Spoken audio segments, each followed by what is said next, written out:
Welcome to ఆ channel. నేను మీ లక్ష్మణ్. అమరావతికి ఒక గుడ్ న్యూస్ అయితే వచ్చింది. వరల్డ్ బ్యాంక్ 15,000 కోట్లు కూడా అమరావతికి ఇవ్వడానికి ముందుకు వచ్చింది. సో ఇదే అంశంపై ప్రస్తుతం మాతో పాటు మాట్లాడడానికి ప్రముఖ రియల్ ఎస్టేట్ ఎక్స్పర్ట్ కృష్ణకుమార్ గారు ఉన్నారు. ఆమెతో పాటు మాట్లాడి మరిన్ని విశేషాలు తెలుసుకుంటారు. నమస్తే. నమస్తే.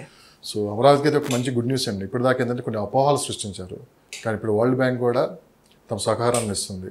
మొత్తం మీద తీసుకున్నామంటే రాబోయే కాలంలో అమరావతికి అయితే ఒక మంచి రోజులు అయితే కనపడుతున్నాయి. ఒక టెక్నాలజీ సిటీగా డెవలప్ చేస్తామని చంద్రబాబు నాయుడు గారు అంటాం. ఓ పక్క కేంద్రం కూడా సపోర్ట్ చేస్తుంది. సో చాలామంది ఇన్వెస్ట్ చేయాలి, లేదంటే కొంతమంది వెయిట్ అండ్ సీ దూరంలో ఉన్నారు. సో ఈ సందర్భంలో ఇప్పుడు ఇన్వెస్ట్ చేసే వాళ్ళకి అమరావతిలో ఫ్యూచర్లో ఎలా ఉంటుందని మీరు ఏం చెప్తారు? మీరు ఇప్పుడు అందుబాటులో ఉన్నాయి అనుకోవచ్చు. కొంత అయితే కొంచెం మిడిల్ మ్యాన్స్ ఎవరైతే దళారులు ఉంటారో వాళ్ళు రేట్లు పెంచేశారు. ఆల్రెడీ ఒక 2-3 ట్రాన్సాక్షన్స్ జరిగినాయి.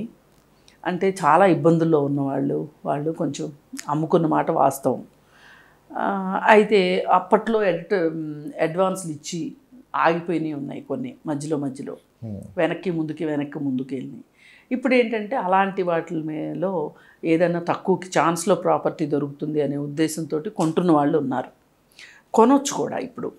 ఇప్పుడు కొనుక్కొని కనీసం మినిమం లాకింగ్ పీరియడ్, నేను మొదటి నుంచి అదే చెప్తున్నా, 5 సంవత్సరాలు లాకింగ్ పీరియడ్, 5 సంవత్సరాలు ఆగాల్సిందే. ఆగితే మంచి రిటర్న్స్ ఉంటాయి. ఇప్పుడు అమరావతికి మంచి మొన్న బడ్జెట్లోనూ మంచి ప్యాకేజ్ వచ్చింది. ఇప్పుడు వరల్డ్ బ్యాంకుకు సంబంధించిన విషయాల్లో చంద్రబాబు నాయుడు గారు అందివేసించేయి.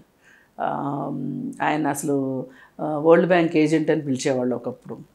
సరే, ఏది ఏమైనా వరల్డ్ బ్యాంక్ని బాగా హ్యాండిల్ చేయగలరు. ఇప్పుడు ఇక్కడ హైదరాబాద్లో కూడా విజన్ 2020 పెట్టినప్పుడు కూడా దాదాపు వరల్డ్ బ్యాంక్ నిధులతోనే క్లీన్ అండ్ గ్రీన్ కానీ అలాంటి ప్రోగ్రామ్స్ అన్నీ చేశారు. ఇప్పుడు ఆయనకు ఆ అనుభవం ఉంది. ఆ అనుభవంతో ఇప్పుడు మళ్ళీ వరల్డ్ బ్యాంకు తీసుకొని అమరావతిని డెవలప్ చేయాలని చెప్పి దృఢ నిశ్చయంతో ఉన్నాడు ఆయన. ఇది నా కళ అంటున్నారు. ఇప్పుడు రాష్ట్రంలో పాలనంతా ఒక ఎత్తు, పోలవరం అమరావతి ఒక ఎత్తు ఆయన దృష్టిలో, రెండు కళ్ళు. అయితే ఇప్పుడు లులు మాల్ వాళ్ళు వెనక్కి వచ్చారు. ఇలా అప్పుడు వెళ్ళిపోయిన కంపెనీలన్నీ ఇప్పుడు వెనక్కి వస్తున్న పరిస్థితి. ఒకవేళ అంతా బాగుంటే అమర్రాజా కూడా వెళ్ళొచ్చు, మళ్ళీ బ్యాక్ వెళ్ళొచ్చు. అంటే ఇవన్నీ ఒక రకంగా పాజిటివ్ సైన్స్.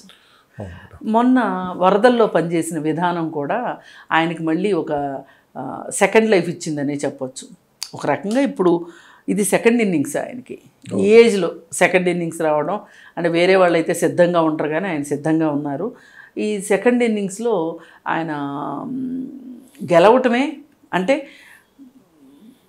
ఒక రకంగా జైలుకి వెళ్ళడం, జైలు ముందు జైలు తర్వాత ఆయనలో మళ్ళీ నేను ఒకసారి నిరూపించుకోవాలి, మళ్ళీ ఒకసారి నేను జూలు విధించాలి అనే ఒక ఉద్దేశంలో చంద్రబాబు నాయుడు గారు ఉన్నట్లు కనిపిస్తా ఎలక్షన్స్లో అది నిరూపణ చేసుకున్నారు.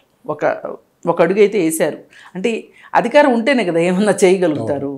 ఇప్పుడు ఇక ఆయనకి అమరావతి మీద పెట్టారు ధ్యాస, పోలవరం మీద కూడా పెడితే ఈ రెండు జరిగితే ఏం జరుగుతుంది అంటే మొదటిగా ప్రభావితం అయ్యేది ఆ చుట్టుపక్కల ల్యాండ్స్ విపరీతంగా పెరుగుతాయి. ఈ విపరీతంగా పెరగటం వల్ల పొలాల రేట్లు కూడా పెరుగుతాయి. ఇప్పుడు ఎవరైనా ఒకళ్ళు ఊర్లో వ్యవసాయం చేసుకోలేకపోతున్నాము అనుకున్న వాళ్ళు పొలం అమ్మేసేసుకుని సిటీలోకి వచ్చి సిటీలో ప్రాపర్టీస్ కొనుక్కోవటానికి సిద్ధపడతారు. ఇప్పుడు ఫస్ట్ 2 జనరేషన్స్ వ్యవసాయం చేసిన తర్వాత 3rd జనరేషన్ ఎవరు వ్యవసాయం చేయరు. ఏదో ఫారెన్ అటు ఇటు వెళ్తారు, లేదనుకుంటే సాఫ్ట్వేర్ ఉద్యోగాలకి హైదరాబాద్ వచ్చారనుకోండి. ఇప్పుడు హైదరాబాద్లో ఏదైనా అపార్ట్మెంట్ కొనుక్కోవాలంటే వాళ్ళ దగ్గర డబ్బులు లేవు అనుకోండి, ఊర్లో పొలం అమ్ముకుంటారు. చాలామంది చేసేది అదే కదా. అక్కడ ఒక చిన్న స్థలమో పొలమో ఉంటే అమ్మేసేసుకుంటారు. ఇప్పుడు హైదరాబాద్ దాకా వచ్చే పని లేకోకుండా ఇప్పుడు అమరావతిలో బాగా డెవలప్ అయిందనుకోండి, సాఫ్ట్వేర్ కంపెనీలు ఇవన్నీ వచ్చాయనుకోండి, చాలా యూనివర్సిటీస్ వస్తున్నాయి, చాలా నేషనల్ ఇన్స్టిట్యూషన్స్ వస్తున్నాయి. అప్పుడు జాబ్ ఆపర్చునిటీస్ పెరుగుతాయి. ఇప్పుడు ఈ చదువుకున్న వాళ్ళు హైదరాబాద్ దాకా రావాల్సిన అవసరం లేకోకుండా అమరావతిలో ఉద్యోగం వచ్చిందనుకోండి, వాళ్ళకి ఆ చుట్టుపక్కల ఏదైనా అపార్ట్మెంట్ కొనుక్కుంటారు. అపార్ట్మెంట్ కొనుక్కోవాలంటే ఏం చేయాలి? పొలం స్థలమో ఏదో ఒకటి అమ్ముకున్నారనుకోండి. ఎప్పుడైనా ఆస్తి విలువ ఎలా పెరుగుతుందంటే ట్రాన్సాక్షన్స్ జరిగిన కొద్దీ ఆస్తి విలువ పెరిగినట్టుగా ప్రపంచానికి తెలుస్తుంది. ట్రాన్సాక్షన్స్ అవ్వాలి. అయితేనే ఆదాయం, గవర్నమెంట్కి ఆదాయం వస్తుంది, వ్యక్తులుగా కూడా ఆదాయం వస్తుంది. అంటే మీరు అన్నట్టు ట్రాన్సాక్షన్ పెరిగితే ఆటోమేటిక్గా ఆదాయం పెరిగిద్దాం. సరిగ్గా ఎలక్షన్ల ముందు అమరావతిలో విపరీతమైన డిమాండ్ ఉంది. ఎవరు చూసినా అమరావతిలో ఇన్వెస్ట్ చేయడానికే ముందుకు వచ్చారు. సరిగ్గా 3 నెలల తర్వాత చూసుకున్నాం అంటే ఒకసారిగా మార్కెట్ కాస్త స్లో అయిపోయింది. ఇప్పటికి హైదరాబాద్ మార్కెట్ ఎలానే ఉంది, అమరావతి మార్కెట్లో ఎలా ఉంది. ఇక్కడ ఇన్వెస్ట్ చేయట్లేదు, అక్కడ ఇన్వెస్ట్ చేయట్లేదు. గతంలో ఉన్న సేల్స్ అక్కడ లేవు, రిజిస్ట్రేషన్లు లేవు.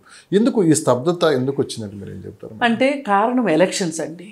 మన దేశంలో ఎలక్షన్స్ ఎట్లా జరిగినాయో ఇప్పుడు మనం బాగా ఆధారపడేది ఎన్ఆర్ఐ మనీ మీద కూడా ఆధారపడతాం.